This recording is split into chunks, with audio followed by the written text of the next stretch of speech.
Hi everyone, my name is Jen. I am the teen librarian here at the Grandview Heights Public Library. I am happy to be back here this week talking about books again. We're about halfway through summer reading and you can still join the summer reading program. We have an app called Read Squared. You can get more information on that on our website, and there are still lots of challenges left in the summer, lots of reading time for everyone to do, and it is for all ages. It even counts for babies, as long as they're being read to, as long as the pre-readers are being read to, that counts. And it's for adults as well. We have some really nice prizes for people of all ages as well. So hopefully you can go check some of that out. I know it's kind of hard for people who are used to coming into the library and talking to the librarians to get good book recommendations, and we wish that we could help you out face-to-face too. Since we can't, there are a couple of options. You can go request a book collection be made for you through our website. GHPL.org is our website. You can also call us anytime during our curbside hours, and we will. You can just say, "Hey, you know, I'd like some fantasy novels," or whatever it is you're in the mood for. And we would love to pick some things out for you and put them on hold so you can come and get them. And of course, then there are the Booktalks. So I'll go ahead and get started with those. We've got Booktalks. This is for grades 4 through 12. So I'm here in the basement, which is my usual after-school spot during normal times. And we have a section for grades 4 through 6, and a section for grades 7 through 12. So I will be doing some book talking for books from both of those sections today. I'm going to start with the grades 4 through 6 books. I have a couple fiction books I'll talk about first. This one is called The Red Pencil, and this had a lot of really, really good reviews when it came out, which was just within the past couple of years. It's written by Andrea Davis Pinkney, who's done a lot of work in the past decade or two, and she actually wrote this book in verse. So that's kind of one of the nice things about a book like this, is if you're finding that you're having trouble focusing, which I think is really common right now. I think it's hard for people to really dive into the kinds of books that they're used to reading. That it might be a little easier for you to get into and get through, and it feels good to just finish a book sometimes. So books in verse are really nice for that. But it doesn't mean it's totally light. It's not, there's definitely still some meat to this read. So this book is about Amira. She lives in Sudan. She's just turned 12 at the beginning of the book. And she is not allowed to go to school. She can't learn to read or write or anything like that because she's a girl. And she's just expected to grow up and get married and have more kids. But she really wants to go to school. She really wants to. She doesn't have anything to draw with or write with. And so for her birthday, her dad gives her a drawing stick. And so she really, I know that sounds like something that, oh, well, it's a stick, you know. It seems kind of like no big deal to us. But she really loves this stick, and she does a lot of drawing in the sand with it. She feels like it's a way of expressing herself. And not too long after that, her village is actually destroyed by militia, and she ends up on her way to a refugee camp. And that's where the rest of the story, most of the story, takes place. And she's having a really hard time, of course, understandably, and needs to kind of try and figure out a way to start healing. And a worker is kind enough to give her a pad of, it's just an aid worker, gives her a pad of paper and a red pencil. And again, it seems like sort of something kind of small, something that's not a big deal, but she's able to start expressing herself again, which allows her to heal.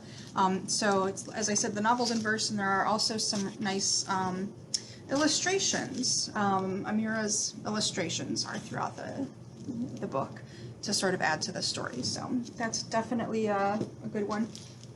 This recommendation actually comes from my daughter. She's 9, almost 10, and she just this past week started a couple weeks ago, started her softball up again, and she's really excited to do that. She didn't know if she'd get a chance to play. So this book is by Derek Jeter. It's called Strike Zone. He has several books out that he's written, all, as you might imagine, about baseball. And this is about a boys' baseball team, and the boys, they gather for the first practice of the season, and they find out that there's actually a girl on the team. And it sort of, it certainly is, it's really weird for them. It's really different. They're sort of like, well, how do we do this? And so this is about sort of learning to be a little more flexible and adapt. And it's also about baseball, which is just sort of a nice summertime topic. So give that a read, if you will. I have one nonfiction book. As I've mentioned before, we have our nonfiction, we call it high interest nonfiction. So it's meant to be stuff that most people are probably not going to use for like a report. And it's stuff that most people will read cover to cover, and it's sort of what we think of as just interesting topics. So you've probably heard a lot in the just in the past few years. There's been a lot of people talking about mindfulness, meditation, yoga. Miss Julie, another librarian here at the library, does yoga on our Facebook page every Friday, I think at 2 o'clock. And but this book is nice. It's nice to get, if you're looking to get started or learn some new techniques, can get you started on any of these individual topics, or all of them if you really want to dive in. But you can start by taking just a couple minutes here and there, even if it's 2 minutes twice a day, to sit and just observe and notice, those sorts of things. It doesn't have to be a big, long time commitment. So this is a really great book to get you started, or to get you going if you started and you need more to go further. So this is called This Moment Is Your Life, and so is this one. That's the title of the book. A fun and easy guide to mindfulness, meditation, and yoga, and it's by Miriam Gates. And then this little graphic novel, this is the last grades 4 through 6 book that I'll talk about today. So this cute little graphic novel is written by a dad and his daughter. So this is the author of the Grumpy Bird series, the picture book series, if you've ever read that. It's called The Lost Graphic Novel by William Shakespeare. And so there's this dog, the dog on the cover. He comes along, and he digs up a skeleton who's been buried for, I think, 400 years or 500 years. And the skeleton is from William Shakespeare's time and speaks in the same English that Shakespeare spoke in. And it's really funny. And he sort of goes along, and the skeleton wants to make friends, but he doesn't realize he's a skeleton. And so he keeps going up to people, trying to be friendly, trying to make friends, and then they, of course, like, run away screaming. And so he has to sort of find different ways of, he said, well, maybe if I wear pants, I'm a skeleton, I should put some pants on. So it's pretty silly, it's pretty short, it's a nice light graphic novel read, and I believe it's going to be a series. This is the first one. It just came out really recently, I think even maybe just this month, and yeah, it's going to be a series, so if you like it, you can keep your eyes peeled for the next one. And it's by Jeremy Tankard, and I forgot to mention one of my favorite parts. His daughter's name is Hermione. So that's pretty great. Alright, so those are all the 4th through 6th grade books. For our grades 7 through 12 books, I have no nonfiction. I picked 2 fiction and 2 graphic novels. This book, it's called Black Girl Unlimited, and this is a really interesting book because there's this a genre called magical realism. It's an interesting genre. A lot of people don't realize it's separate from fantasy. and you see it a lot in Latin American culture. It's basically when magic exists, but people just treat it as part of they sort of accept it, and it's just they don't call it magic. It's nothing different or special or separate. It's just how their life is. So that's what magical realism is compared to fantasy. So the main character of this book, she actually is growing up on the east side of Cleveland. So there's an Ohio book for you, and she lives a pretty rough life. She lives with her mom, and her mom is addicted to crack, and she lives with her dad, and also her stepdad, and he's an alcoholic. She has 2 older brothers, but they're not really around much. And so she, as you can tell, there's some older themes. This is for older teenagers, more mature teenagers. So she figures out, I think when she's 12, that she is a wizard like her mother, and so she needs to use that. She needs to sort of gather her strength and her power, and she has a hard time doing that because her mother, who's also a wizard, is addicted to crack and just cannot help her cultivate this power.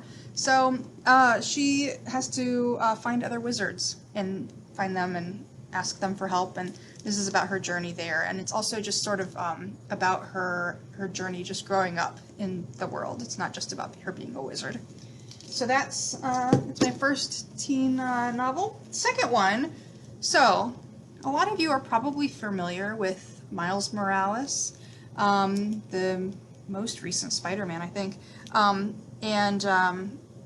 whether you saw the movie or not, you could totally read this book. It's not the same story as the movie. It's not a novelization of the movie, but it's a separate story. It's really good. It's written by Jason Reynolds. I've talked about him in the past. He's great. He's the Library of Congress's national young people literature ambassador for young people's literature with the Library of Congress. It's a mouthful. Anyway, he's wonderful and very active on social media during this weird time where lots more stuff is online.